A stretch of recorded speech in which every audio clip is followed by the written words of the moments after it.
Welcome back. It's time to take a look at what's trending on the web. It's one company with the same words but different anchor voices. Yeah.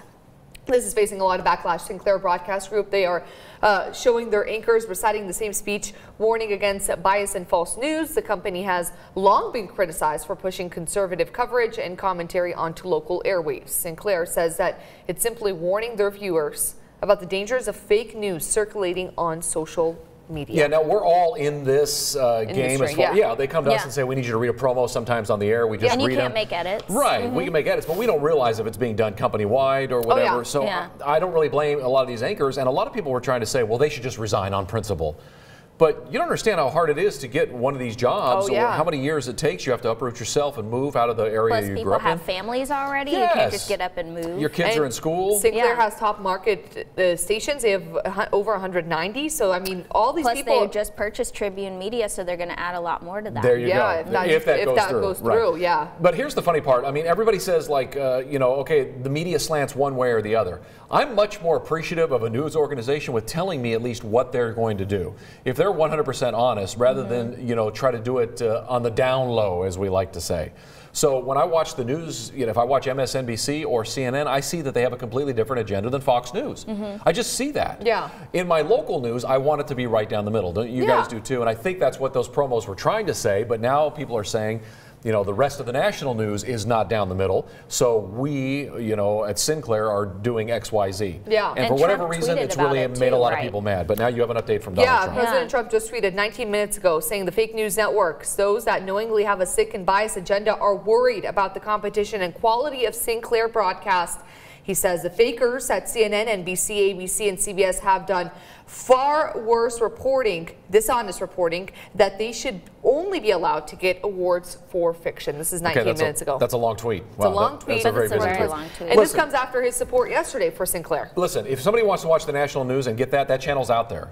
We are serving our community. And the big difference that I learned a long time ago when I covered the Baylor basketball scandal, and ESPN can come to town and ask all the mean questions and agitating questions they want, and then they leave.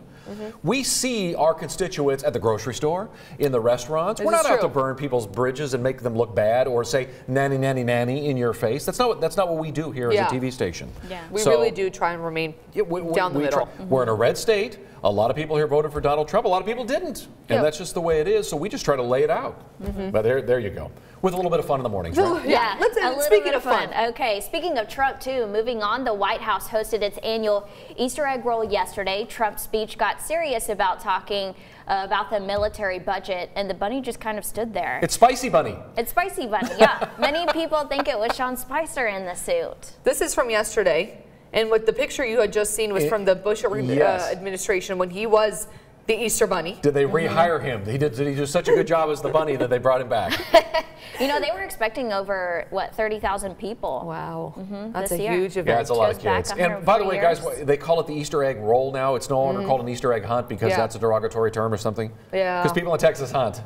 Yeah, so when you're in Washington, D.C., you're rolling the eggs. The roll. Okay. But in Texas, you're hunting the eggs. So there you go. And finally, and the bunny claps. The bunny finally moves. Finally moves. He's alive. Another Hollywood couple is calling it quits. Yep, Channing Tatum and his wife, Jenna Dewan, they are splitting up after 8 years of marriage, almost 9. They released a statement on social media. They did meet on the set of this movie right here in 2005. It's Step Up. Yeah. Oh, you better step up. And they have a 4-year-old daughter, so they're both stepping up as parents. Now, does this have any problems to do with the fact that he makes movies about himself being a stripper and that was his previous life? No. Okay, there's no problems there. No problems. They said he's an actor. I see. The love is still the same, is what they said. That's what they said. Yeah, I think that right now they're just going in different paths. Maybe their careers are maybe a little bit too busy right now. They post pictures. 2 weeks ago, they posted pictures with their faces painted by their daughter. So I don't know if it's that or just careers kind of taking over. That can happen. Listen, Hollywood weddings, a Hollywood marriage for 8 years, that's like 30 in the real world, right? Yeah, but still kind of sad about this one. Didn't see this one coming. All right, a quick timeout. When we come back, Megan's tracking the forecast plus